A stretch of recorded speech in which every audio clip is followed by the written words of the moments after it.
Ramon of Morgan Realty Inc., where we are opening doors and changing lives.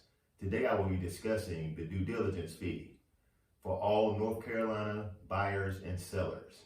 Many people who purchased their home prior to 2011 may feel as if the real estate process is the same as when they purchased their home. However, the due diligence fee was introduced in 2011. So if you are a buyer or seller who has yet to have a real estate transaction post 2011, this video is for you.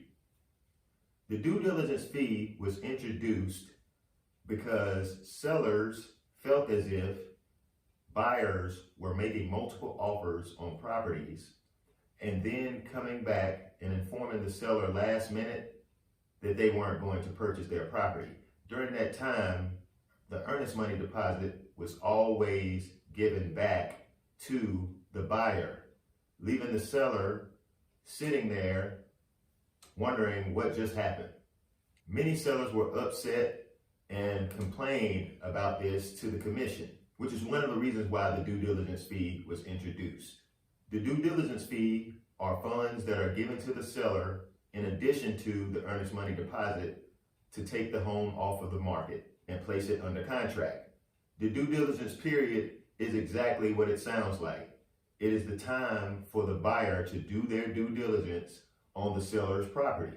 So basically, they're going to have the home inspected, they're going to have the home appraised, and any other detailed due diligence that you need to complete will need to be done during that due diligence period. And you will also need to let the seller know whether or not you plan on moving forward with the transaction during the due diligence period. The seller will receive the due diligence fee check, and the earnest money deposit will be made out to either the real estate firm, if they hold earnest money deposit funds, or an attorney who will be completing the closing of the transaction. The due diligence fee check will be cashed by the seller upon receipt. If the buyer moves forward with the transaction, those due diligence fee funds and earnest money deposit funds will go toward the closing of your property. However, if the buyer backs out of the transaction, the seller will get to keep those due diligence fee funds. There are times when a buyer should not pay due diligence fee funds on a property. I share those tips with my buyer clients. At Morgan Realty Inc., we have a method of calculating the due diligence fee amount that we are going to give to any particular seller who has their house on the market. And I show that to each one of my clients prior to conducting business. Whichever property they have interest in, I show them that method. We have had great success with going under contract even when there are multiple offers on the table. So the process works. I want to share with you guys a few tips with regard to the due diligence fee that you need to be aware of.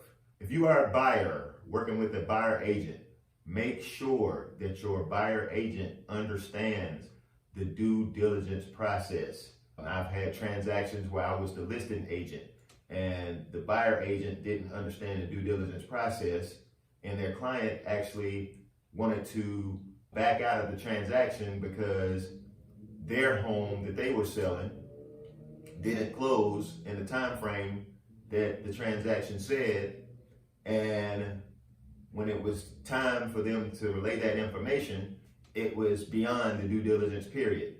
The buyer agent didn't know the process, and my sellers recouped the earnest money deposit. During the due diligence period, the buyer is only going to lose the due diligence fee if they do not move forward. And they explain that to the seller. They express to the seller, we are terminating this offer during the due diligence period. They will only lose the due diligence fee. However, once you cross that threshold of going beyond that due diligence period, now the seller is entitled not only to the due diligence fee money, but also the earnest money deposit.